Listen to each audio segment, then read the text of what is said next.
નમસ્કાર મિત્રો, મારું નામ રાધાબેન છે. બહેનો, આજે મારી વાત ધ્યાનથી સાંભળજો. હું 50 વર્ષની સ્ત્રી છું. બહેનો, મારું જીવન સહેલું નહોતું ક્યારેય. નાની ઉંમરે લગ્ન થઈ ગયા હતા. ઘર સંભાળવાની જવાબદારી આવી ગઈ. મારા સપના અધૂરા રહી ગયા હતા. પણ હું ક્યારેય ફરિયાદ નહોતી કરતી. સાસરિયામાં પ્રથમ દિવસ ખૂબ જ ડર લાગ્યો. નવા લોકો, નવા નિયમો સમજાયા નહોતા. દરેક વાતમાં ભૂલ શોધતા રહેતા. મારા દિલમાં દુઃખ છવાયેલું રહેતું. હું હંમેશા શાંતિથી બધું સહન કરતી. માતા પિતાને ક્યારેય કહ્યું નહોતું, કારણ કે તેઓ પહેલાથી ચિંતામાં રહેતા હતા. હું તેમની ચિંતા વધારવા નહોતી માંગતી. પતિ શરૂઆતમાં ખૂબ જ સારા લાગતા. મને લાગ્યું જીવન સારું હશે. હવે પણ સમય સાથે બધું બદલાતું ગયું. તેમનો સ્વભાવ ધીમે ધીમે બદલાયો. ઘરમાં વાત વાત પર ગુસ્સો કરતા. મારી મહેનત કોઈને દેખાતી નહોતી. હું દિવસ રાત કામ કરતી, પણ પ્રશંસા ક્યારેય નહોતી કરતી. એક દિવસ ખૂબ મોટો ઝઘડો થયો. મારા દિલમાં ઘણું દુઃખ થયું, પણ હું ચૂપ રહી, કારણ ઘરની શાંતિ બચાવી હતી. મને લાગતું સમય બધું સુધારશે, પરંતુ પરિસ્થિતિ વધુ ખરાબ હતી. મારા માટે કોઈ સમજ નથી રાખતું. હું અંદરથી તૂટી રહી હતી. ધીમે ધીમે પછી મારા જીવનમાં ખુશી આવી. ભગવાને મને દીકરો આપ્યો. મને લાગ્યું હવે જીવન બદલાશે. હું નવા સપના જોવા લાગી. મારા બાળક માટે બધું સહન કરતી. તેની ખુશી મારી ખુશી બની ગઈ. હું દિવસ રાત મહેનત કરતી રહી. તેને સારી પરવરિશ આપવા પ્રયત્ન કર્યો. સમય ઝડપથી પસાર થતો ગયો. મારો દીકરો ધીમે ધીમે મોટો થયો. હું તેની દરેક જરૂરિયાત પૂરી કરી. મારા સપના તેની ખુશીમાં મૂક્યા. મારે માટે કંઈ બચાવ્યું નહોતું. મને લાગતું એ સમજશે એક દિવસ. મારી મહેનતનું મૂલ્ય જરૂર સમજશે. હું રાહ જોઈ રહી હતી, પણ એક દિવસ એવી ઘટના બની, મારી જિંદગી બદલવા આવી. મને અંદાજ પણ નહોતો આવ્યો કે હવે શું થવાનું છે આગળ. મારા દિલમાં અજાણ્યો ડર હતો. ઘરમાં અજીબ શાંતિ છવાઈ ગઈ. મારો દીકરો કંઈક છુપાવતો લાગ્યો, અને હું ચિંતામાં ડૂબી ગઈ હતી. એ દિવસે મારી યાદોમાં અટવાયો. મને સમજાતું નહોતું શું કરવું. હું ભગવાનને યાદ કરતી રહી. મારા દિલમાં પ્રશ્નો ઊભા થયા. શું હવે કંઈ બદલાવ આવશે, કે ફરી દુઃખનો સમય આવશે? હું શાંતિથી બધું જોઈ રહી હતી, પણ અંદરથી ખૂબ ગભરાઈ ગઈ હતી. અને પછી જે બન્યું, બહેનો, તે સાંભળીને તમે પણ ચોંકી જશો. મારી જિંદગીનો રસ્તો બદલાયો, અને મારી કસોટી શરૂ થઈ ગઈ. ફરી દિવસ રાત કંઈ અજીબ લાગ્યું. ઘરમાં બધાનો સ્વભાવ બદલાઈ રહ્યો. મારો દીકરો મને ટાળતો રહ્યો. મારી સાથે વાત ઓછી કરતો રહ્યો. મારા દિલમાં ચિંતા વધતી જતી. હું કારણ સમજવા પ્રયત્ન કરતી રહી, પણ કોઈ મને સાચું કહેતું નહોતું. મારી આંખોમાં પ્રશ્નો ઊભા થતા રહ્યા. બપોરે દીકરાએ મને બોલાવી લીધી, અને અવાજમાં ગંભીર હતી. હું ધીમે ધીમે તેની પાસે ગઈ. મારા દિલમાં ડર વધતો રહ્યો. તે મારી સામે શાંતિથી બેઠો, અને થોડી વાર સુધી કંઈ બોલ્યો નહીં. પછી ધીમે અવાજમાં શરૂ કરી વાત. તે વાત સાંભળીને હું ચોંકી ગઈ. તે કહેવા લાગ્યો, માં, સાંભળજો, ઘરમાં હવે જગ્યા ઓછી પડી. બાળકો મોટા થતા જાય છે. ખર્ચા પણ હવે વધતા જાય. થોડા દિવસ બહાર રહેજો. હું બધું પછી સંભાળી લઉં. મારા દિલમાં વીજળી જેવી લાગી. મને શબ્દો બોલવા મુશ્કેલ બન્યા. હું શાંતિથી તેની સામે બેઠી. મારી આંખોમાં આંસુ આવી ગયા, પણ મેં કંઈ કહ્યું નહોતું. મને વિશ્વાસ થતો નહોતો કે સાચો જે દીકરા માટે બધું આપ્યું, એ આજે આવું બોલતો હતો. મારું દિલ અંદરથી તૂટી ગયું, પણ હું બહારથી શાંત રહી હતી. હું ધીમે અવાજમાં પૂછ્યું, દીકરા, હું ક્યાં જઈશ હવે આ ઉંમરે? તે થોડું શરમાઈને નીચે જોયું. પછી તે ધીમે અવાજમાં બોલ્યો, થોડા દિવસ આશ્રમમાં રહી જાઓ, પછી હું તમને લઈ આવીશ. તેના શબ્દો સાંભળીને હું કંપી ગઈ. મારું દિલ વધુ દુઃખી થઈ ગયું. મને આ વર્ષો મારા યાદ આવ્યા, જ્યારે હું તેને ઉછેરતી હતી. દિવસ રાત તેની સેવા કરતી. તેના માટે સપના છોડ્યા હતા. તેના ભવિષ્ય માટે મહેનત કરી. મારી ખુશીઓ બધું ભૂલી ગઈ. આજે એ જ દીકરો મને કહેતો, થોડા દિવસ આશ્રમમાં રહી આવો. હું કંઈ બોલી શકી નહોતી. મારા શબ્દો ગળામાં અટવાયા હતા. મારા દિલમાં વેદના વધતી ગઈ, પણ હું રડતી નહોતી. તેની સામે મને લાગ્યું કદાચ સમય ખરાબ હશે, એક દિવસ બધું સુધરી જશે. હું ભગવાનને યાદ કરતી રહી, મારા દિલમાં આશા રાખતી રહી. સાંજે દીકરો ફરી આવ્યો, પાસે બેઠો અને તે તૈયાર થવા કહેવા લાગ્યો. હું શાંતિથી ઊભી થઈ ગઈ. મારા કપડાં ધીમે ધીમે ભેગા કર્યા. મારા હાથ કામતા રહેતા હતા, પણ હું કંઈ કહી શકતી નહોતી. મારું ઘર મને છોડવું પડતું લાગ્યું. મારા માટે આ ક્ષણ થોડો મુશ્કેલ હતી. ત્યારે હું દરવાજા પાસે પહોંચી. મારી નજર ઘરની દિવાલો પર, દરેક ખૂણામાં યાદો જોડાયેલી હતી તેના પર પડી. મારા જીવનના વર્ષો અહીં પસાર થયા. મને લાગ્યું હું કંઈક ગુમાવું છું. મારા પગ આગળ વધતા નહોતા, પણ પરિસ્થિતિએ આગળ ધકેલ્યું, અને હું ચૂપચાપ બહાર નીકળી ગઈ. કારમાં બેઠા પછી શાંતિ છવાઈ ગઈ. કોઈ પણ કંઈ બોલતું નહોતું. મારો દીકરો રસ્તા પર જોતો, અને હું ભગવાનને યાદ કરતી રહેતી. મારા દિલમાં માત્ર એક પ્રશ્ન, શું ખરેખર હું બોજ બની ગઈ, કે આ સમયની કોઈ પરીક્ષા લેશે, જેનો જવાબ હજુ મળવાનો હતો? અને પછી જે સ્થળ આવ્યું આગળ, તે જોઈને હું વધુ ચોંકી ગઈ. મારી આંખોમાં ફરી આંસુ આવી ગયા, અને મારી નવી પરીક્ષા શરૂ થઈ. કાર ધીમે ધીમે આગળ વધતી રહી. મારું દિલ વધુ ગભરાતું જતું રહેતું હતું. રસ્તો અજાણ્યો લાગતો હતો મને. હું શાંતિથી બારી બહાર જોતું રહેતી. મારા મનમાં અનેક વિચારો આવતા. શું હવે ખરેખર આશ્રમ આવી ગયો, કે હજુ કોઈ આશા બાકી હશે? હું ભગવાનને સતત યાદ કરતી રહી.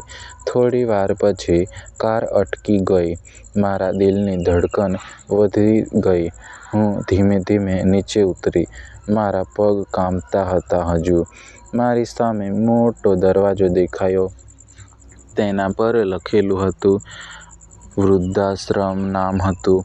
મારા દિલમાં દુઃખ વધી ગયું, પણ હું શાંતિથી ઊભી રહી હતી. દીકરાએ મારો હાથ પકડી રાખ્યો. તે મને અંદર લઈ જવા લાગ્યો. મારા પગ આગળ વધતા ન હતા, પણ પરિસ્થિતિએ મજબૂર બનાવી દીધી. અંદર ઘણા વૃદ્ધ લોકો બેઠેલા હતા. તેમના ચહેરા પર શાંતિ છવાયેલી હતી. મને લાગ્યું તેઓ પણ દુઃખી હતા. મારી આંખોમાં ફરી આંસુ આવ્યા.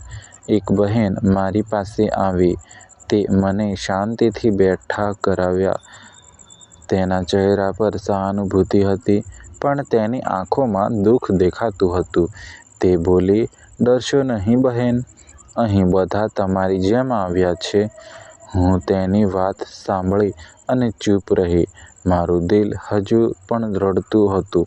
દીકરાએ થોડા કાગળ ભરી દીધા. તે પછી મારી તરફ જોયું શાંતિથી. હું તેની આંખોમાં જવાબ શોધતી, પણ તે કંઈ બોલતો નહોતો. થોડી વાર પછી તે ઊભો થયો અને બહાર જવા લાગ્યો ધીમે. મારા પગ આગળ વધતા નહોતા. હું માત્ર તેને જોતી જ રહેતી હતી. ત્યારે તે દરવાજા બહાર ગયો. મારા દિલમાં ખાલીપણું છવાયું. મને લાગ્યું બધું સમાપ્ત થઈ ગયું. હું શાંતિથી જમીન પર તરફ જોતી. મારા જીવનની યાદો સામે આવી ગઈ. મારા વર્ષોની મહેનત યાદ આવી. મારા ત્યાગની વાતો યાદ આવી, અને હું અંદરથી તૂટી ગઈ હતી. તે દિવસ આખો હું ચૂપ રહી. કોઈ સાથે વાત નહીં, કોઈ સાથે કશું નહીં. મારા દિલમાં દુઃખ વધતું ગયું, પણ હું બહારથી શાંત રહી હતી. સાંજ ધીમે ધીમે નજીક આવી આશ્રમમાં શાંતિ ફેલાઈ ગઈ. મને ઘર ખૂબ યાદ આવતું, પણ પાછા જવાની કોઈ આશા નહોતી. રાત્રે એક વૃદ્ધ માતા આવી. તે મારી પાસે બેસી ગઈ. તે મને બોલી, "હું પણ આવી રીતે મારા દીકરાએ મને અહીં મૂક્યો હતા." હું તેની વાત સાંભળીને ચોંકી ગઈ. મને લાગ્યું, હું એકલી નથી. ઘણી માતાઓ અહીં આવી હતી, જેમણે બધું સહન કર્યું હતું. તે માતાએ મારી હાથ પકડી. તે બોલી, "હિંમત રાખજો બહેન. સમય એક દિવસ બદલાઈ જશે. ભગવાન બધું જોઈ રહ્યા છે." તેની વાતો મને આશા મળી. મારા દિલમાં થોડી શાંતિ આવી. હું ભગવાનને ફરી યાદ કરતી અને રાત્રે ધીમે ધીમે સૂઈ ગઈ. પણ બીજા દિવસે સવારે એવી ઘટના બની કે જે મારી જિંદગી ફરી બદલવાની હતી. તે જોઈને હું ચોંકી ગઈ અને મારી આંખોમાં વિશ્વાસ જ નહોતો. બીજા દિવસે સવારે હું વહેલી ઉઠી. આશ્રમમાં શાંતિ છવાયેલી લાગતી હતી સવારમાં, અને હું ધીમે ધીમે બહાર ચાલવા નીકળી. મારા મનમાં અનેક વિચારો ચાલી રહ્યા અને હજુ ઘર ખૂબ યાદ આવતું, પણ હું કંઈ કરી શકતી નહોતી. હું ભગવાનને શાંતિથી યાદ કરતી અને બહાર આગળ ધીમે ચાલતી રહી હતી. થોડા સમય પછી એક અવાજ આવ્યો. કોઈ મારું નામ બોલાવી રહ્યું હતું એમ લાગ્યું. હું પાછળ ફરીને જોવા લાગી. એક બહેન મારી તરફ આવતી લાગી. તેના હાથમાં એક લિફાફો હતો. તે શાંતિથી મારી સામે આવી અને લિફાફો મારી તરફ આપ્યો. મારા દિલમાં પ્રશ્નો ઊભા થયા. હું ધીમે લિફાફો ખોલવા લાગી. મારા હાથ હજુ પણ કંપતા હતા. અંદર એક કાગળ રાખેલો હતો. તેમાં કંઈક લખેલું દેખાતું હતું. હું ધીમે ધીમે વાંચવા લાગી, પણ શબ્દો સમજાતા નહોતા. તરત મારા દિલની ધડકન વધી ગઈ. હું ફરી ધ્યાનથી વાંચવા લાગી. તે કાગળ દીકરાનું લખાણ હતું. તેમાં થોડા શબ્દો લખેલા હતા. "માં, તમે હિંમત રાખજો થોડું. હું જલ્દી પાછો આવીશ લેવા." આ શબ્દો વાંચીને હું ચોંકી ગઈ. મારા દિલમાં થોડી આશા આવી. મને લાગ્યું, કદાચ બધું બદલાઈ જશે. હું ભગવાનને ફરી યાદ કરતી રહી. તે દિવસે હું શાંતિથી બેઠી. મારા દિલમાં આશા જીવતી રહી. હું દીકરાની રાહ જોતી રહી. સમય ધીમે ધીમે પસાર થતો રહ્યો. આશ્રમમાં દિવસો આગળ વધતા ગયા, પણ કોઈ મને લેવા આવ્યું એમ નહોતું. મારા દિલમાં ફરી દુઃખ વધતું, પણ હું આશા છોડતી નહોતી હજુ. એક દિવસ આશ્રમમાં કાર્યક્રમ હતો. બધા લોકો એકત્રિત થવા લાગ્યા. હું પણ ત્યાં શાંતિથી બેઠી હતી. મારા દિલમાં અનેક વિચારો હતા. ત્યાં એક મહેમાન આવ્યા હતા. તેઓ બધા સાથે વાત કરતા હતા. તેમની નજર મારી ઉપર પડી અને તેઓ મારી પાસે આવ્યા. તેમણે શાંતિથી મારી સાથે વાત કરી અને મારા વિશે બધું જ પૂછવા લાગ્યા. હું શરૂઆતમાં કંઈ બોલી એમ નહીં, પણ પછી ધીમે ધીમે બધું કહી દીધું. મારા જીવનની દરેક વાતો કહી. મારા દીકરાની વાત પણ કહી. તેમણે ધ્યાનથી બધું સાંભળ્યું અને થોડો સમય શાંત રહ્યા હતા. પછી તેમણે એવી વાત કહી જે સાંભળીને હું ચોંકી ગઈ. તેમણે કહ્યું, "તમારું જીવન બદલાશે. ભગવાને તમારી માટે યોજના બનાવી રહ્યા છે." તેમની વાતથી મને આશ્ચર્ય થયું. મને સમજાતું નહોતું શું થવાનું છે હવે આગળ, પણ મારા દિલમાં નવી આશા આવી અને હું શાંતિથી તેમને જોતી જ રહી. થોડા સમય પછી તેઓ ઊભા થયા. થોડા સમયમાં અને કોઈને ફોન કરવા લાગ્યા તેઓ. મને લાગ્યું કંઈ ખાસ બનવાનું છે. મારું દિલ ફરી ધડકવા લાગ્યું. હું ભગવાનને ફરી યાદ કરતી અને શાંતિથી તેમની રાહ જોતી. મને અંદરથી લાગતું હતું, હવે મારી જિંદગી બદલવા જઈ રહી છે. અને થોડા સમય પછી જે બન્યું તે જોઈને મારી આંખોમાં આંસુ આવી ગયા, કારણ કે એક ક્ષણે મને સમજાઈ ગયું કે ભગવાન મારી સાથે હતા હંમેશા. થોડા સમય પછી એક કાર આવી. બધાની નજર દરવાજા તરફ ગઈ, પણ હું શાંતિથી ઊભી રહી. મારા દિલની ધડકન વધી રહી હતી. મને સમજાતું નહોતું શું બનશે.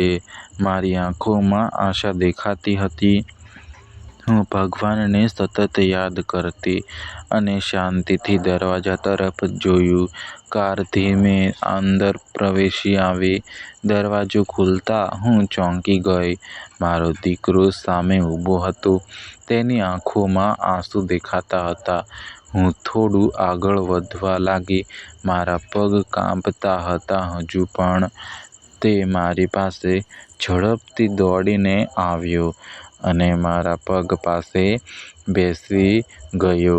તે રડતા રડતા મને કહેવા લાગ્યો કે માં, મને માફ કરી દેજો. આજે હું મોટી ભૂલ કરી બેઠો હતો. તમારા ત્યાગને સમજી શક્યો એમ ન હતો.